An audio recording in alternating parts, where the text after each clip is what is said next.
Hello guys, welcome to my channel passion for assistant professor. ये जो video है वो मैं लेकर आई हूँ role of previous year exams in cracking assistant professor exam. देखो, मैंने जो है पिछले 10 साल के एग्ज़ाम्स उठाए।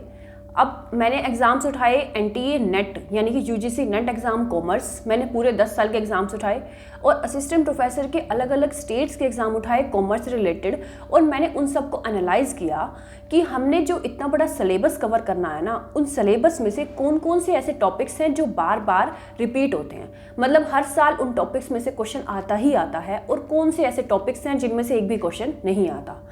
तो देखो, अगर हमने अपना करियर बनाना है ना असिस्टेंट प्रोफेसर में, मतलब हम लेक्चरर बनना चाहते हैं, हम एनटीए नेट का जेआरएफ का एग्ज़ाम क्लियर करना चाहते हैं, तो हमें ना स्मार्ट स्ट्रेटेजी बनानी होगी।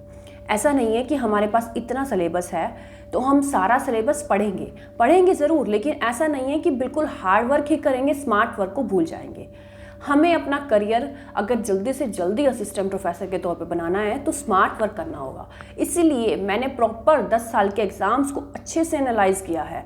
और सबसे ज़रूरी बात, मैंने एनालिसिस करते टाइम ये देखा कि कौन से टॉपिक्स में से कौन से क्वेश्चन रिपीट हो रहे हैं, ठीक है, और रिपीट हो रहे हैं और कैसे इनडायरेक्टली रिपीट किए जाते हैं।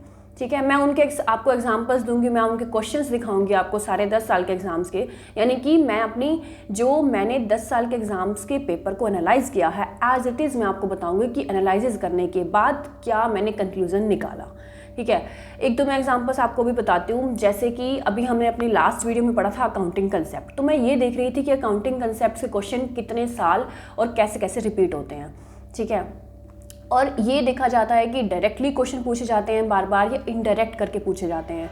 और सेम टू सेम मैंने ये भी एनालाइज़ किया कि इंटरव्यू में भी क्वेश्चंस किस तरीके से पूछे जाते हैं। मतलब मैंने बहुत सारे इंटरव्यू के क्वेश्चंस, गूगल कर लीजिए, आपको मिल जाएंगे कि कॉमर्स के इंटरव्यू में, मतलब कोई भी एग्जाम हो, मान लीजिए असिस्टेंट प्रोफेसर की तैयारी कर रहे हैं ना हम, अकाउंटेंट का एग्जाम भी होता है, कॉमर्स रिलेटेड ऑडिटिंग का एग्जाम भी होता है, तो उसमें किस तरीके के क्वेश्चन आते हैं, उन सबको मैंने एनालाइज किया। और उन सब का एनालिसिस का जो रिजल्ट निकल के आया है ना, वही हम इस चैनल पर अब वीडियोज़ में पढ़ने वाले हैं। ठीक है, तो हमने लास्ट वीडियो में क्या पढ़ा, अकाउंटिंग कंसेप्ट्स ना। तो अकाउंटिंग कंसेप्ट रिलेटेड मैंने सारे क्वेश्चंस छांटे।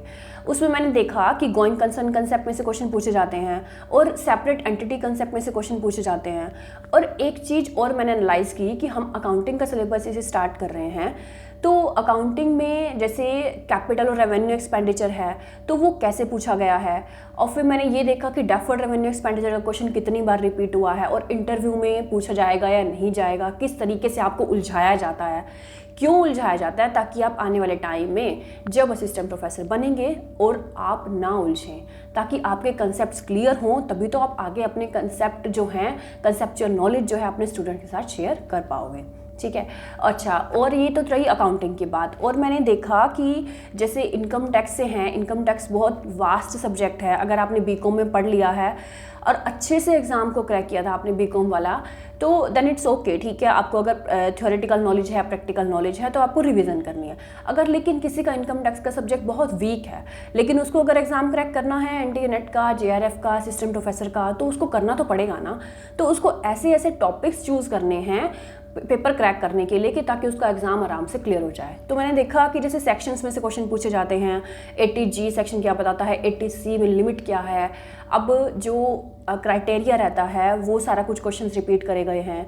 तो ये सब चीज़ें ना हम इस चैनल पर पढ़ने वाले हैं। तो मैं आज की वीडियो में आपको यही बताने आई थी कि प्रीवियस ईयर के एग्ज़ाम्स का क्या रोल होता है। तो आपको प्रीवियस ईयर के एग्ज़ाम्स के उठाने हैं 10 साल के पेपर। अगर आपके पास नहीं अवेलेबल है तो कोई बात नहीं, मैं उनके जो मोस्ट इंपॉर्टेंट टॉपिक्स हैं ना, उन सब की अब एक एक वीडियोस लेकर आने वाली हूँ, पूरी सीरीज़ लेकर आने वाली हूँ। और इस टाइप से ही आपको प्लेलिस्ट मेरे चैनल पर मिलेगी कि प्रीवियस ईयर के जो एग्ज़ाम्स हैं उनमें से मोस्ट इंपॉर्टेंट क्वेश्चंस कौन से हैं जो आपके इस साल नेक्स्ट ईयर रिपीट किए जा सकते हैं।